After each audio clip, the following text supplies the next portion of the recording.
works. We learn from our experiences. And if your experience is in code, and I run the code, I can tell you what's going to happen next, even if you don't see it coming, such that I know exactly what I need you to keep doing. And that is a level of persuasion now that is modern.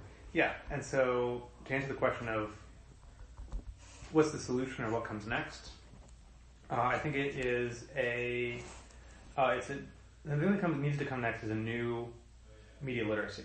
So with advertising, we had this same thing. We had an ability to manipulate the environment to control the way people thought and felt about things. And it required a response of people learning a new way to be literate in the world and understand what a commercial is and the effects that commercials have on you, even when you don't mean them to. And we get very cynical about commercials and learn how they work. And I think that's going to be the next thing that happens, is there's going to be a literacy for interactive media. We've off-record discussed Sapien.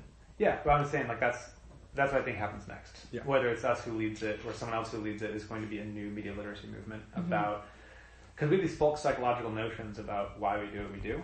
If people tell themselves like what motivates them, what drives them, when they do something in the world, they have stories that they tell themselves about why they did it. And our stories were fine 10 years ago, but they're not keeping up. Right. And so this dominant story we tell ourselves about why I did the thing I did need to update. And we talk about this as the neuro-literate society or the interactive literate society. And so that's what I think comes next, and that's the solution. It'll be like the antithesis. Right. And then what comes after that world is a new place where technology companies and their users have a new relationship, where a user is able to tell what behaviors, a user is able to tell by reading it in sort of a literate way what the app wants them to do and what the app is trying to turn them into. And companies will have to strike a bargain with their users that they have to offer the user the opportunity to become something they want to be.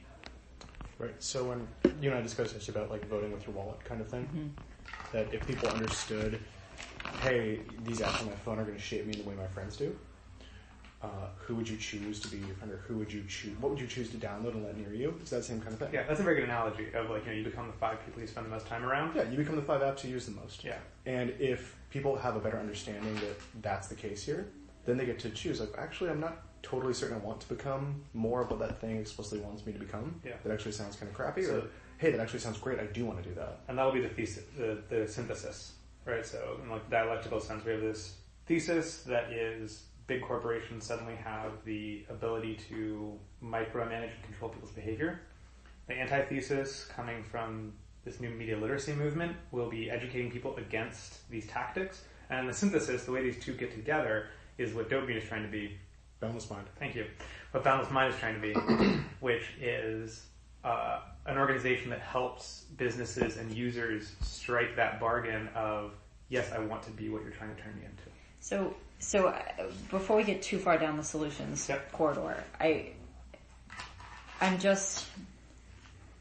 I'm so struck by this idea, and it was a beautiful explanation. It makes so much sense to me that like our environments are now your phones, our phones, and that's driven by code, and that code is driven by coders, relatively handful of human beings who all live in pretty much the same part of the world. Yeah, within 20 miles of the same coast. And who are, as we said yesterday, predominantly white, heteronormative, cisgendered, Californian, bearded male technicians. I knew you had it. It's a great little rattle.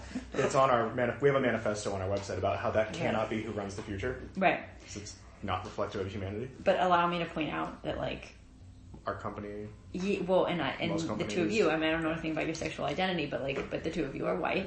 And we are 2 white, heteronormative, bearded Californian male technocrats. Right. Yeah. And so, how do we? Heterosexual and heteronormative. To be fair. Sure. So I wonder. One of the things that makes you guys attractive as subjects, as a journalist, is your like hyper awareness and introspection about that issue. Okay. But but I don't think it necessarily solves the problem. No. And it's the idea that inclusivity does take all of us, which does mean people who definitely fit in the existing power structure to acknowledge that this is not their route forward. It involves this, looking at our hiring pipeline or the composition of our board as it grows and what role previously underrepresented population should have in that. to be able to say, we are now the generation that gets to make future large capital decisions about what the structure of business and technology looks like moving forward. Right. So, but you guys are still using the weapon that created the problem to solve the problem. Yes. Let me think if I can find a way to reframe that, because I don't think it's a weapon. It's a tool for changing human behavior. Do we mean about persuasive tech? Yeah. It's a tool for changing human behavior, and the only end to which it has so far been used is media engagement. Yeah, it has been weaponized. Media engagement. So either it's social media engagement or video games have interactive media engagement, and that's really the place that these technologies have been brought to bear. And so we're trying to take those technologies and make them more broadly applicable, so you can use them in all these other behaviors that we're trying to create in people. Right, and this goes back to the normativity of tools. A hammer is not good nor bad. It is equally likely to build prisons as it is hospitals. Right.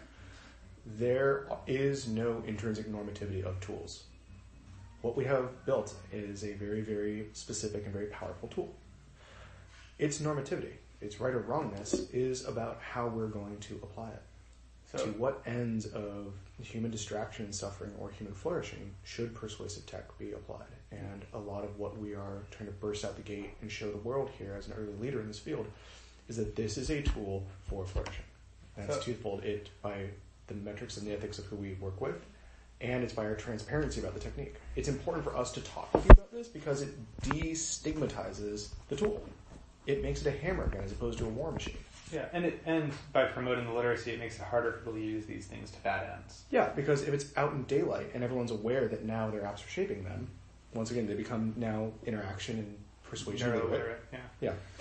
They become aware that these are the types of things that are going on. They start looking for it in the same way that now people look for organic stickers on food or, non-genetically modified or cruelty-free kind of assertions on this other stuff they consume. Now, too, they will have the ability to know this is what's going on. These are the types of products I should look for. How to read a promoted story in a newspaper different from an organic story. How to...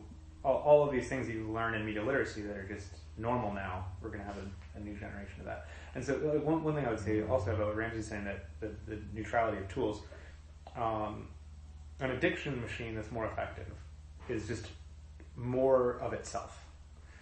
A weight loss app that actually changes your diet, or a fintech app that actually gets you to change your financial behavior, when you put this sauce on it, it just becomes more of itself. So it's just an intensifier on all these interactive technologies. So, no one would say that. No one would say that a fintech app that more effectively changes your financial behavior is a worse fintech app. Right. There could be, of the 100 interventions or little tweaks that an app developer could make, we are one of them. And all of these are going to change in some way how much people perform that target behavior. We're the one that tweaks the 100 ones. Right. And much cheaper and easier than if they were to go do any of those other 99. Yeah. Which is why we, how we talk about what we do to our partners. But all of them are still getting after the same thing of engagement and retention. Everyone working at a diet app is trying to make every change possible to make you diet more. That's the purpose of the app. To that end, we are just serving those goals as well on a case-by-case basis, and that's why the strong ethics checks around who we can and can't work with. So this doesn't need to be a weapon. So as long as those organizations are not forced in some way, and either by public scorn or self-regulation or some sort of external regulation, then they will still exist as tools that, I think of a way to form this.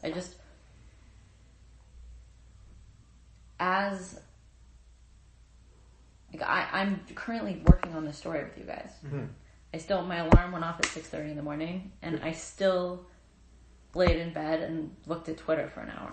Yeah. Why? Of course you did. Why did I do that? Yeah, because beliefs don't change behavior, right? This is what we were saying. We have these folk stories that, you feel like because you have this new belief set, or because you're learning all these things, it should change your behavior. Right. But that's not how behavior works. Right. Actually, so this is how you know we used to be academics now, because we'll go out to a whiteboard and do things with making. So here, yesterday we talked about that, difference between like in set